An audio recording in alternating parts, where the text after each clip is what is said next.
Welcome to the virtual exhibit of the Audi grandsphere concept. Here we're going to showcase to you all the various design details from inside and outside of the car. Jason, we worked on the exterior together. Yeah, Amar, it was a great synergy between the two of us, as well as our other colleagues in Audi design, and I think that really shows in the final product. And Alex, you were part of the interior team for the car. Yeah, exactly. Being part of the interior design team who worked on that concept, today is my pleasure to present the interior. But guys, before we take a look at the interior design, let's start with the exterior. So you may be wondering how we chose to do the reveal of the Audi grandsphere, and we wanted to do a deep dive into the philosophy, so we do it totally virtually. This virtual exhibit really allows us a progressive way to highlight some of the key design features of the grandsphere's design. And I think this view is actually the perfect view to start with because it tells the complete story about the exterior design. Yeah, the exterior design actually starts from the interior.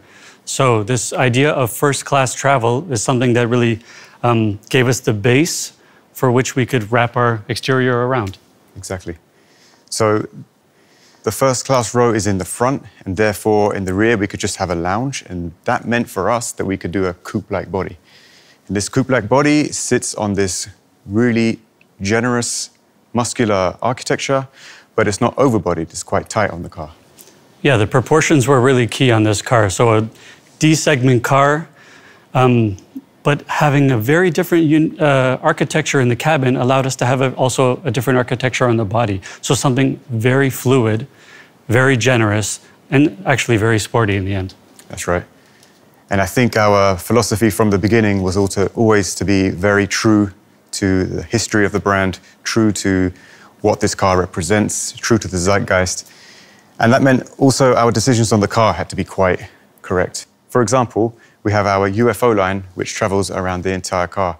And this really is the basis for our exterior design. Yeah, this is a pretty unique line that really defines the car, lengthens the car, but also splits the volumes. So we have an upper volume that is very much focused on the cabin, and then the lower volume that is keeping everything very grounded and very sporty at the same time. So this cabin concept was actually causing a lot of problems for us, a lot of issues. Maybe you can explain a little bit how we solved it. Yeah, we had to deal with a larger volume in the front of the cabin. And what we did is we tried to stretch the bonnet, so we still wanted to convey this GT proportion. So the bonnet really wraps around and is lengthened into the mirror, which dives directly into the A-post, which is a lot further back than the front volume of the cabin. So this really combines this GT aesthetic with, let's say, a new proportion. And when you read that point of the break in the glass coming to the wing mirror and then so much volume ahead of that, that's what's giving this really spherical effect for the interior.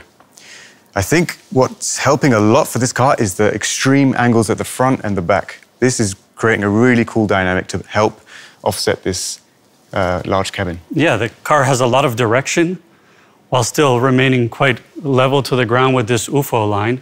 Keeps it very long and sleek. Yeah, and then this baseline, again, helping to rebalance everything. Yeah, the baseline coming from the front, sweeping back to the rear. It's really integrating all this elements and all this balance that we wanted to convey. That's right. Let's take a look at the front. So the front end design of this car, I mean, with the UFO line, we had the opportunity to really separate all the elements and create a new order and a new hierarchy. Yeah, this allowed us to place the headlights, which also convey our new signature eye, above this UFO line. So giving them some importance, giving them room to breathe and balance, and allowing us to also put the single frame, the Audi single frame, below this UFO line. So a new architecture and hierarchy. And what I'm really happy about as well is how we've captured the essence of traditional Bauhaus thinking and integrated it into our shut lines, into the headlamps. The volumes and everything are resolved in the most logical and clean way as possible. Yeah, and everything on the front has room to breathe. So you have a nice design element that's linking lines, but also a lot of movement with the Quattro blisters, a lot of movement on the bonnet that gives a real clean appearance and also, again, helps to stretch the car. So the most important part of any Audi are the Audi rings. And with this clean sheet design, we were really able to think about how to place these rings proudly on the bonnet and integrate them into the design and have them very clean. So the rings are position 1, and in position 2, we have the Audi single frame. We wanted to keep the Audi single frame on this car to integrate the sensors and lighting technology and make sure that when people see this car, they recognize it as an Audi.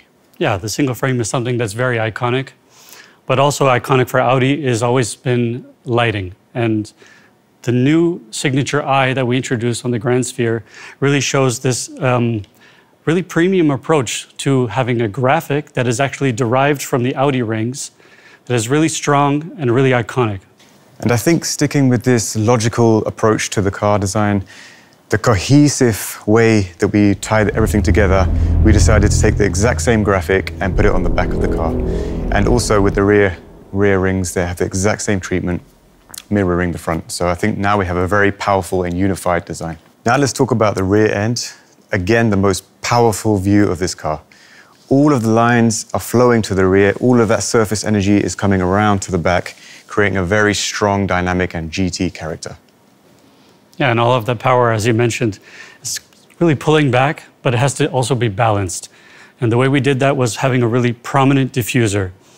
And electric mobility, we know, is going to be a challenge, and airflow is one of the ways that we can sort of command and dominate with that and overcome that challenge. And that diffuser really represents that. So really strong, prominent diffuser, really showing the intention of airflow. So I think that concludes our talk for the exterior design of this car. Now I would like to introduce Alex Bart. He will explain the interior design of this concept car. Thank you, Emma and Jason. The interior of the grandsphere is especially designed for the automated driving on level 4. That gave us the opportunity to create a completely new operation concept. The main intention here was to create a frameless design. There is no permanent steering wheel, and there are no classical screens that can limit you. Instead of a traditional dashboard, we create a huge projection stage made of wood. The first magic moment when you enter the car, the grandsphere welcomes you with your handwriting and your travel route. To interact with the user interface, we use several methods: eye tracking, speech control, touch and gesture. It happens in a simple and intuitive way. When you think of luxury, one important feature is simply space. For this purpose, we designed the Audi grandsphere from inside out. The wooden surface which surrounds you creates a lot of space and a feeling of a cozy living room, a private sphere for yourself.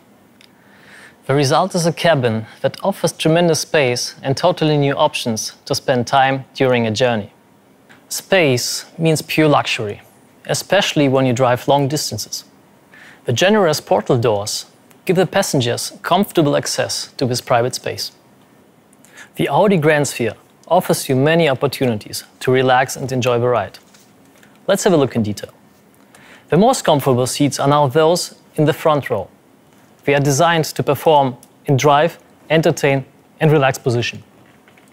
We have privacy sound in the headrest and an air purifier in the upper backrest. The driver's seat is no longer just a working space.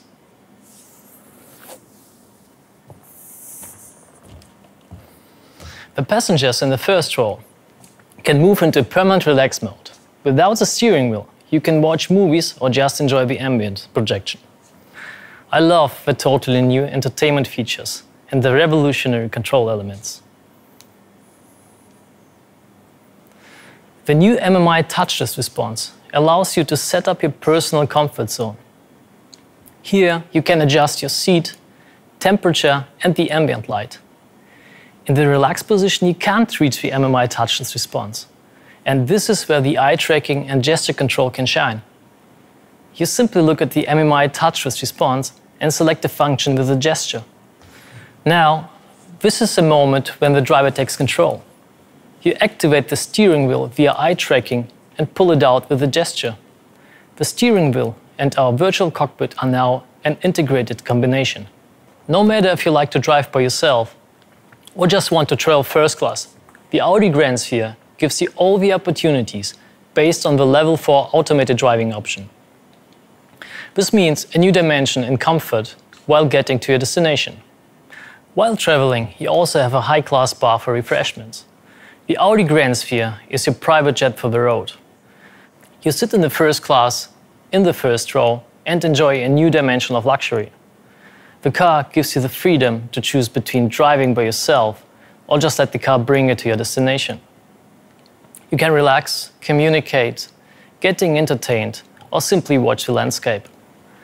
That's what we call luxurious traveling of the future. The new Audi grandsphere concept.